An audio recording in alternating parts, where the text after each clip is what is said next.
শ্রী শ্রী অনুকূলচন্দ্র ঠাকুরের আলোচনা জয়গুরু। একবার রাম কানাআলি আশ্রমে গিয়ে 7 দিন ছিলাম। 1963 সাল। কলেজের গ্রীষ্মের ছুটি 2 মাস, তাই ওখানে গিয়ে কদিন থাকা। তখন ওখানে শ্রী শ্রী ঠাকুরের জন্য বাড়ি তৈরি হচ্ছিল রাম কানাআলি, পুরুলিয়া জেলায়। ওখানে যাওয়ার পিছনে একটা কারণ ছিল।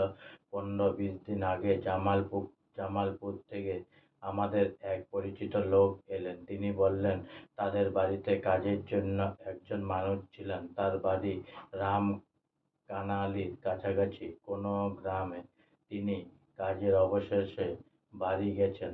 তার এক ছেলের সঙ্গে গেছে। 10 দিন হলো গেছেন, এখন ফেরেননি। তাই তাকে আনতে যেতে হবে।